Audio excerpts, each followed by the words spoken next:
So this is new. I haven't shown this to the seniors. Yeah, I was actually thinking of putting it together earlier. I was not, but well, the seniors doesn't matter, but juniors should have seen it. So I'll tag it for juniors and seniors both. But having an admissions plan, an action plan, what you will do every year, and pardon my engineering thinking because I think in a linear fashion, goal-oriented, project-oriented. Most of your dads and moms are going to think in this manner because that's how we were brought up. So when they yell at you saying, how come I don't see this done? It's because they're thinking about linearly, but a lot of kids think larger picture. Even a lot of admissions counselors think large picture. They don't talk project management oriented timelines, which is my personal gripe with the system. But this is kind of thing I wanted to see. I wanted a one pager, which would give me details about what I wanted to always feel secure that has my kid done these things in the freshman year? I want, like, if this is saying, challenge yourself academically. Well, you guys are trying to do that. Make sure you are. Okay, no B's, no C's, nothing. Okay, explore, join a club or a sport. Make sure you're doing some sport. I mean, you're part of some club which you actually like. Explore, talk to a few clubs, become part of something. Okay, and have some trajectory to show about it. Explore careers. I actually have some slides which I can't talk today because I don't have enough time, but I will come up with a workshop talking about what are some of the careers you can get through with chemistry. What kind of careers can you do with physics? These are things I never exposed Shreya to, and I think if I had done that, if I had found some of this material which I found now, I think I could have gotten her interest to be a lot more kindled, but I did not. So I'm going to do it for my younger one.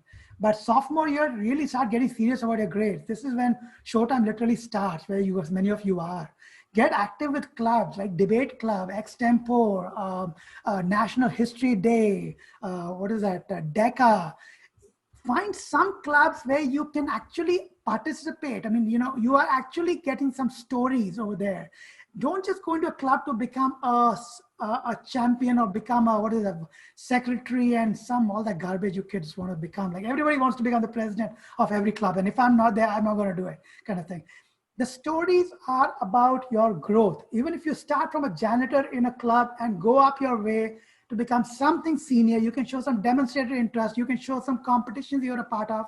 That's what you need. Everybody's resume has some president they were a part of, okay? Then, how do you differentiate yourself?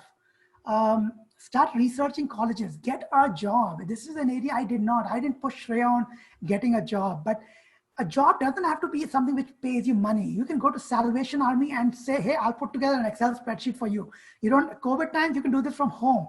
People need help, okay? People need a lot of help in the world. You can just teach somebody Google apps or start a Udemy course or free course on some subject you like, or a vacation you went to, put that together in your blog site, video logged about things you went through. Okay, remember things that you have done. Share. Everybody has a story to share. Yes, you did not grow up in a pandemic, or you did actually grow up in a pandemic. But yes, you did not, have a famine or an earthquake, or you're not in a war-torn area. Not everybody gets those stories. I mean, we are blessed. Many of us have amazing childhoods. But I asked you, look for those stories, and you'll find those stories. Okay. And then, of course, junior year and senior year, just read about this thing. But,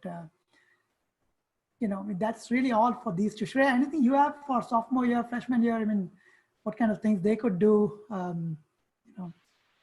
As a sophomore or freshman, honestly, it's just the best thing to do is just like test out like a few different clubs, because what I was doing my freshman and sophomore year, I was not doing my junior and senior year. So it's just really important to find what you're interested in. And you don't have to join something your freshman year and this is the love of your life automatically. You have time. So just keep trying stuff. In fact, I even tell people, people get nervous about the fact that they've jumped clubs so many times, they don't have continuation. That's okay. Perfectly fine. I mean, the fact is you are investigating, you're researching. Yeah, I mean, don't join do a few clubs and then do completely a different club in the senior year. Have some continuation, but it's okay to explore. It's okay to talk to multiple clubs, to write what you went through. If you have a crappy day somewhere in school, write it somewhere, okay? Record your feelings, what you're feeling about something, okay? The horrible day is a perfect day to write. You feel like crappy about something, write it out. Make a journal, just scribble it somewhere. Because I tell you, when it comes to 11th grade and stuff, and people ask you questions in your essays about, tell me about your challenges and stuff, you will not remember zilch. Okay? Start documenting your thoughts. Very important part. Junior year, you will take ACT, start scheduling college visits. Even right now, look at, I mean, I actually just earlier today, I put up a list of what was that list I created today of colleges in the West Coast, computer science colleges with a rated CS program by Wall Street Journal. And I created this blog today, and I've put up the list of some colleges over here, like they're like about 30, 35 colleges with their details about acceptance rates and stuff. Just start looking at this list. If you think you want to do computer science at some point, and I'll put more over here, right? Just look at the names of these schools, how are they rated, okay? And you start realizing these are good schools. Like think of it, Occidental is a school where Obama went to this school, okay? And Shreya and I actually visited this school. This school is rated 99th, okay, in the Wall Street Journal list. 37% acceptance rate. It's a damn good school, okay? But it doesn't have that good a rating, whatever be the reason. But Barack Obama went over there. So anyway, start researching, start when you go to a school's website, put your email address over there for looking up at their mail, when their mail or they send out a weekly, monthly email, or at least open the email, click on the links over there, show some demonstrated interest in the school, not just demonstrated interest in your activities. Schools want to see that demonstrated interest, that this guy for the last 3 years has been opening our emails, and I can guarantee you they have track of everything that you are doing with them. Don't change your email address. Once you start with an email address, stick with that email address, okay? Okay, this is another good one I found, another for talking about activities. This person had from 8th grade onwards. So you can see some schools or some places, they actually start telling you to from 8th grade and freshman year, what kind of things you should be thinking about algebra success, strengthening your language arts. 4 years of language is super critical. So many of you, if you're thinking of aspiring to go to a good school, you better make sure you have 4 years of language. Don't drop it after the 3rd year or after the 2nd year, thinking that, hey, it's not enough, it's optional. Particularly the Ivies, they put a lot of emphasis on good schools. They want to make sure you've done 4 years of language. I forced Shreya and Dia both into it, my younger one too. What else? But really, if you look at this list, he's put there's 5 things you want to think about every year. College planning, finding a school, so start researching, applying to schools, which is really applying for meaningful summer work, reaching out to these schools if they need some help somewhere. You can't do that with schools, but meaningful summer work, which is, when I say meaningful, I'm not talking about spending $10,000 on a course, which, saying, hey, come to our school for 2 weeks and we'll show you what Brown is like and Stanford is like.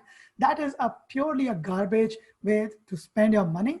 And parents think they are actually getting a leg up over somebody else in their school. That's just gold digger attitude these schools have to get you to show up over there and pay like $15,000 in the internship time. Pay for college. Start thinking about what your assets are. How much can you pay for school? Private school takes $300,000.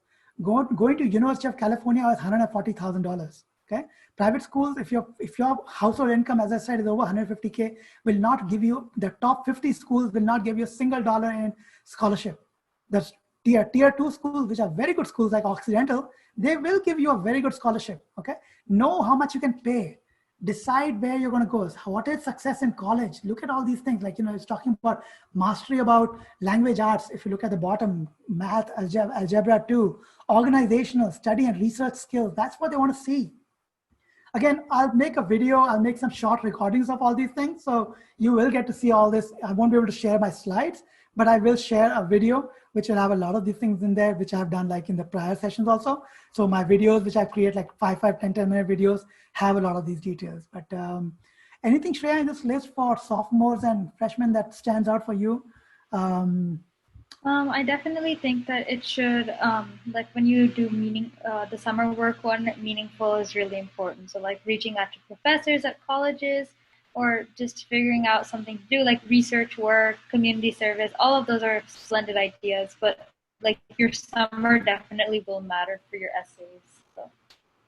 You could, like I said, it's hard to find meaning in, if somebody says go and do a job of lawnmowers for the neighbor, you could still find some meaning over there, but there is so much important stuff going around. There's so many homeless. There's so many little kids who need help with tutoring. If you just go to Visant's website, which is a place you can create private tutoring, and just advertise yourself as a free tutor, okay, or charging only $5 an hour, and say I'm only going to help minorities, or somebody who can show me that they cannot afford tuitions and they need help, okay? Right there, you're going to find people. You don't have to go anywhere. On a Zoom session, you can help somebody. Just find ways, and I'm going to do a small session on internships. I'll put it in the blog section, but there are so many ways to do meaningful work, okay? Never come back and say, yeah, I couldn't, I mean, sitting on Netflix, watching movies is not meaningful work. Just playing Fortnite with friends, it's okay to play for half an hour, 1 hour, but that's not meaningful work. It's not setting you up for college. Okay. Little passionate about these subjects. So, my little one is always on these stupid devices. So college planning milestones, very similar to what we just talked about. Freshmen, start investigating what AP courses are offered at your schools. Talk to your counselor, meet your guidance counselor. Very important to start building a relationship. Don't show up to your counselor only when you're grouchy and you had somebody bullied you when you showed up and you were telling on somebody. Counselors are not just for snitching on. You go and tell them stories about what you are struggling with, where you want to go. Start building that relationship with a counselor, because as I was told in the Stanford class, that recommendation from your counselor will take you places. Okay.